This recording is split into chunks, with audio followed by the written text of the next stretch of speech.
ನಾವೇನು ಅಂದರೆ ಹೊಗಳಿದಾಗ ಹಿಗ್ಗದೆ, ತೆಗಳಿದಾಗ ಕುಗ್ಗದೆ, ಸಮಚಿತ್ತದಿಂದ ಮುಂದೆ ಹೋಗ್ತಾ ಇರಬೇಕು. ಹಂಗಾಗಿ ಅದ್ರ ಬಗ್ಗೆ ಭಾಳ ತಲೆ ಕೆಡ್ಸ್ಕೊಳಕ್ಕೆ ಹೋಗಲ್ಲ. ನಾವು ಮಾಡೋ ಕೆಲಸ ನೋಡಿ, ಈಗ ಮುಂಚೆನೇ ಒಂದು ಗಾದೆ ಮಾತಿದೆ, ಜಗದೀಶ್ವರನ್ನ ಮೆಚ್ಚಿಸ್ಬೋದಂತೆ, ಜನರನ್ನೆಲ್ಲ ಮೆಚ್ಚೋಕ್ಕಾಗಲ್ಲಂತೆ. ಎಲ್ಲ ಜನರನ್ನು ಏಕಕಾಲಕ್ಕೆ ಮೆಚ್ಚೋದಕ್ಕೆ ಭಗವಂತನಿಗೆ ಸಾಧ್ಯ ಇಲ್ಲ ಅಂದಮೇಲೆ ನಮಗೆ ಸಾಧ್ಯ ಇಲ್ಲ.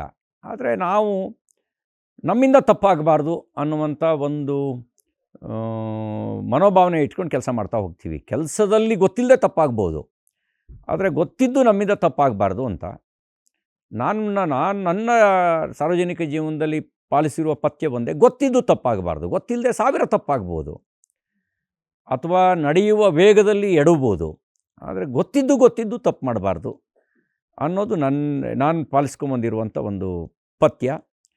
ಅದ್ರ ಮೇಲೆ ಮುಂದೆ ಹೋಗ್ತಾ ಹೋಗಿದ್ದೀವಿ.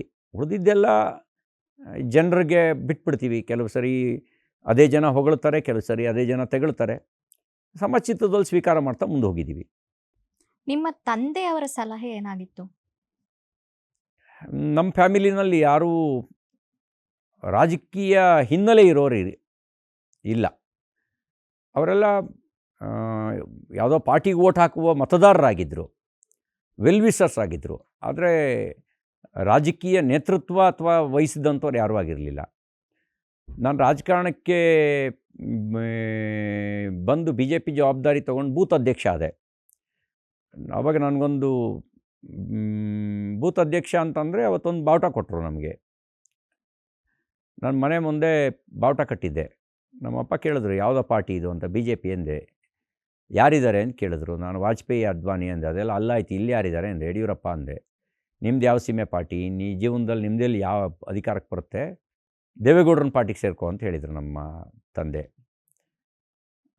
ನಾನು ವೈಚಾರಿಕ ಕಾರಣಕ್ಕೆ ಅವ್ರ ಸಲಹೆಯನ್ನು ಮಾನ್ಯ ಮಾಡಲಿಲ್ಲ.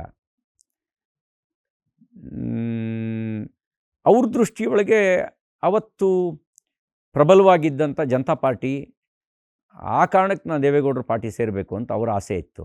ಆದರೆ ನಾನು ವೈಚಾರಿಕ ಕಾರಣಕ್ಕೆ ನನ್ನ ಥರದವರು BJPನ ಆರಿಸ್ಕೊಂಡ್ವಿ. ಅಧಿಕಾರಕ್ಕೆ ಬರುತ್ತೆ ಅನ್ನುವಂಥ ಆಸೆ ನಮಗೇನು ಇರಲಿಲ್ಲ. ಬರಬೇಕು ಅನ್ನೋ ಕನಸಿತ್ತು, ಆದರೆ ಬಂದ್ಬಿಡ್ತೀವಿ ಅನ್ನುವಂಥ ವಿಶ್ವಾಸದ ವಾತಾವರಣ ಆವತ್ತಿರಲಿಲ್ಲ. ಜನಪರ ಹೋರಾಟ, ಜನಪರ ಕಾರ್ಯ, ಇದಿಷ್ಟನ್ನು ನಮಗೆ ನಮ್ಮ ಹಿರಿಯರು ಹೇಳ್ಕೊಟ್ಟಿದ್ರು. ಜನಪರ ಹೋರಾಟ ಮಾಡಬೇಕು, ಜನಪರ ಕಾರ್ಯ ಮಾಡಬೇಕು, ಆಗ ಮಾತ್ರ ಜನನಾಯಕತ್ವ ಬೆಳೆಯೋಕ್ಕೆ ಸಾಧ್ಯ ಅನ್ನೋಂಥದ್ದು ಹೇಳಿದರು. ಅವ್ರು ಹೇಳಿದ್ದನ್ನು ನಾವು ಜನಪರ ಕಾರ್ಯ ನಮ್ಮ ಸಾಮರ್ಥ್ಯಕ್ಕೆ ಅನುಗುಣವಾಗಿ ಕಾರ್ಯ ಮಾಡ್ತಾ, ಜನಪರ ಹೋರಾಟವನ್ನು ರೂಪಿಸ್ತಾ ಜನರ ನಡುವೆ ಇದ್ದೀವಿ. ಆ ಕಾರಣಕ್ಕೋಸ್ಕರನೇ ಜನ ಗುರುತಿಸುವಂಥ ಕೆಲಸವನ್ನು ಮಾಡ್ತಿದ್ದಾರೆ ಅಂತ ಅನಿಸುತ್ತೆ. ಯಾರಿಗಾದರೂ ನಾನು ಹೇಳೋದಿಷ್ಟೇ, ನಾವೊಂದು ಸೈದ್ಧಾಂತಿಕ ನೆಲೆಯಲ್ಲಿ ಜನಪರ ಕಾರ್ಯ ಮತ್ತು ಜನಪರ ಹೋರಾಟ ಮಾಡಿದ್ರೆ ನಿಧಾನವಾಗಾದರೂ ಪ್ರಧಾನವಾದ ಸ್ಥಾನಕ್ಕೆ ಬರ್ತೀವಿ. ಅದಷ್ಟೇ ಮಾಡಬೇಕು. ಇದು ನನ್ನ ಪರ್ಸ್ನಲ್ ಕ್ವೆಶನ್ ಸರ್. ನನಗೆ ಪೊಲಿಟಿಕ್ಸ್ ಎಂಟರ್ ಆಗಬೇಕಂತ ತುಂಬ ಆಸೆ ಇದೆ. ಬಟ್ ನನ್ನ ಫ್ರೆಂಡ್ಸ್ ಹತ್ರ ಕೇಳಿದ್ರೆ, ನಿನ್ನ ಹತ್ರ ದುಡ್ಡಿರಬೇಕು, ಎಲೆಕ್ಷನ್ ಮಾಡೋದಕ್ಕೆ ನಿನ್ನ ಹತ್ರ ಎಷ್ಟು ಕೋಟಿ ಇದೆ, ಇದನ್ನೇ ಕೇಳೋರು. ಅಂದರೆ ನೀವು ಹೇಳ್ದಂತೆ ನಾನು ಏನೋ ಒಂದು ಸಿದ್ಧಾಂತಗಳು, ಜನರಿಗೆ ಒಳ್ಳೇದು ಮಾಡಬೇಕು, ಯಾಕೆ ನಮ್ಮ ಜನರು ಹೀಗಿದ್ದಾರೆ, ಅವ್ರು ಇನ್ನೂ ಮುಂದುವರಿಬೇಕು. ಬೇರೆ ದೇಶಗಳಲ್ಲಿ ನೋಡ್ತಾ ಇದ್ದರೆ ಎಷ್ಟು ಬದಲಾವಣೆ ಅಂದರೆ ಅವರ ಡೆವಲಪ್ಮೆಂಟ್ ಆಗಿರಬಹುದು, ಇಲ್ಲ ಅಂತಂದರೆ ಅವರ ವಿಷಯಗಳಾಗಿರಬಹುದು, ಎಷ್ಟು ಕ್ಲಾರಿಟಿ, ಅದೆಲ್ಲ ನೀವು ಎಷ್ಟು ಸರಿಯಾಗಿ ಹೇಳಿದ್ರಿ. ನಾನು ಆ ಥರ ಹೇಳಿದಾಗ ನನ್ನ ಫ್ರೆಂಡ್ಸ್ ಹಿಂಗೆ ಹೇಳೋರು. ಸೊ ನಿಮಗೆ ಪರ್ಸ್ನಲಿ ನನಗೆ ಏನಾದರೂ ಸಜೆಸ್ಟ್ ಮಾಡಬೇಕು ಅಂತಂದರೆ ಏನಾಗಿರುತ್ತೆ ಸರ್? ನಾನು ಎಂಟರ್ ಆಗಬೇಕು. ನಮ್ಮ ಪ್ರಧಾನಮಂತ್ರಿಗಳು ಒಂದು ಕರೆ ಕೊಟ್ಟರು. ಬೇರೆ ಬೇರೆ ಕ್ಷೇತ್ರದಲ್ಲಿರುವಂಥ ಹೊಸ ಮಕ್ಕಳು ರಾಜಕಾರಣಕ್ಕೆ ಬರಬೇಕು, ಯುವ ಜನರು ರಾಜಕಾರಣಕ್ಕೆ ಬರಬೇಕು ಅಂತ ಹೇಳಿದರು. ನಮ್ಮ ಪ್ರೈಮ್ ಮಿನಿಸ್ಟರ್ ಬ್ಯಾಕ್ಗ್ರೌಂಡ್ ಏನು? ಚಾಯ್ವಾಲ ದೇಶದ ಪ್ರಧಾನಮಂತ್ರಿ ಆಗ್ಬೋದು ಅನ್ನೋದಾದರೆ ನಿಮಗೆ ಅವ್ರನ್ನ ನೋಡಿದ ಮೇಲೂ ಕೂಡ ಹಣನೇ ಇರಬೇಕು ಅಂತ ಯಾಕೆ ಅನಿಸುತ್ತೆ? ಅಲ್ಲ, ಹಣನೇ ಇರಬೇಕು ಅಂತ ಯಾಕೆ ಅನಿಸುತ್ತೆ? ಉತ್ತರ ಪ್ರದೇಶದ ಮುಖ್ಯಮಂತ್ರಿ ಯೋಗಿ ಆದಿತ್ಯನಾಥ್ ಅವ್ರ ಬ್ಯಾಕ್ಗ್ರೌಂಡ್ ಏನು? ಕೆಳ ಮಧ್ಯಮ ವರ್ಗದ ಕುಟುಂಬ. ನಮ್ಮ ರಾಜ್ಯದಲ್ಲೇ ಹಲವು ಜನರನ್ನು ಉದಾಹರಣೆಯಾಗಿ ಕೊಡಬಲ್ಲೆ. ಯಾರು ಕೂಡ ಶ್ರೀಮಂತಿಕೆಯ ಸುಖದ ಸುಪ್ಪತ್ತಿಗೆಯಲ್ಲಿ ಇದ್ದು ರಾಜಕಾರಣಕ್ಕೆ ಬಂದವರಲ್ಲ.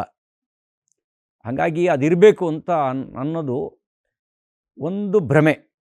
ನಿಜ, ಎಲೆಕ್ಷನ್ ಅಂತಂದರೆ ಇವತ್ತು ಕೋಟಿ ಕೋಟಿ ಖರ್ಚು ಮಾಡಬೇಕಾಗತ್ತೆ ಅನ್ನೋದು ಇದು ಸಾಮಾನ್ಯ ಸಂದರ್ಭದಲ್ಲಿ. ಆದರೆ ನೀವು ಒಂದು ತಪಸ್ಸಿನ ರೀತಿಯಲ್ಲಿ ಈ ಕ್ಷೇತ್ರದಲ್ಲಿ ಕೆಲಸ ಮಾಡಿದ್ರೆ, ಜನಹಿತವನ್ನೇ ನೀವು ಗುರಿಯಾಗಿಟ್ಕೊಂಡು ಕೆಲಸ ಮಾಡ್ತೀರಿ ಅಂತಂದರೆ ಜನನೇ ನಿಮಗೆ ದುಡ್ಡು ಕೊಡ್ತಾರೆ, ದುಡ್ಡು ಕೊಟ್ಟು ಓಟ್ ಹಾಕ್ತಾರೆ. ಹಾಗಾಗಿ ಇದೊಂದು ತಪಸ್ಸು. ಬಾಕಿ ಇಲ್ಲಪ್ಪ, ನಾನು ನನ್ನ ವೈಯಕ್ತಿಕ ಜೀವನವನ್ನೆಲ್ಲ ನಡೆಸ್ಕೊಂಡು ಅಲ್ಲೂ ಯಾವುದನ್ನೂ ತ್ಯಾಗ ಮಾಡದೆ ರಾಜಕಾರಣ ಮಾಡ್ತೀನಿ ಅಂದರೆ ಕೋಟಿ ಕೋಟಿ ಹಣ ಬೇಕು. ಆದರೆ ಜನರಿಗಾಗಿಯೇ ನಾನು ಬದುಕ್ತೀನಿ ಅಂತಂದರೆ ಕೋಟಿ ಕೋಟಿ ಹಣದ ಅವಶ್ಯಕತೆ ಇಲ್ಲ. ಕೋಟಿ ಕೋಟಿ ಹಣವನ್ನು ಜನ ನಿಮ್ಮ ಮೇಲೆ ವಿಶ್ವಾಸ ಇಟ್ಟು ಕೊಡ್ತಾರೆ ಮತ್ತು ಅವರೇ ಗೆಲ್ಲಿಸ್ತಾರೆ. Thank you sir. Personally I really want to thank you. ಯಾಕೆಂತಂದರೆ ಈ ಒಂದು ಕಾನ್ಫಿಡೆನ್ಸ್ ಎಷ್ಟೋ ಸರ್ತಿ we are the average of 5 people around us ಅಂತ ಹೇಳ್ತಾರೆ.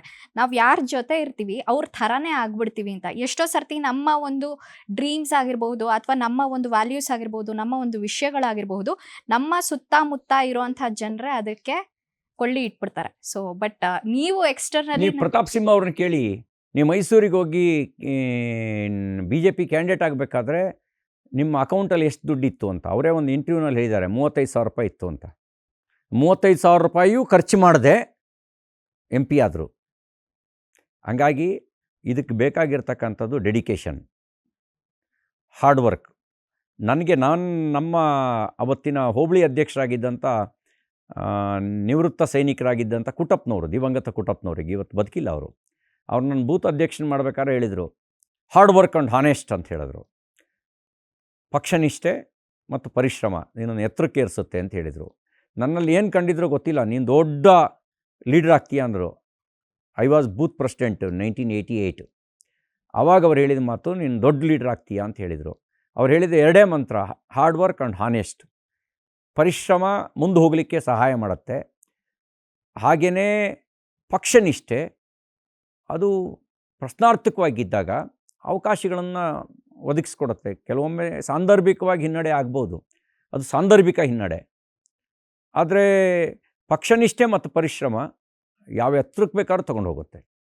ಹಂಗೆ ತಪಸ್ಸಿನ ರೀತಿ ಮಾಡಿ ಸಕ್ಸಸ್ ಸಿಗುತ್ತೆ. ದಿಢೀರಂಥೇಳಿ ನಾನು ಒಂದು ದಿನದಲ್ಲಿ ಹೀರೋ ಆಗಬೇಕು ಅಂತಂದರೆ ಆಗಲ್ಲ. ಒಂದು ದಿನದಲ್ಲಿ ಜನನಾಯಕರಾಗಕ್ಕಾಗಲ್ಲ.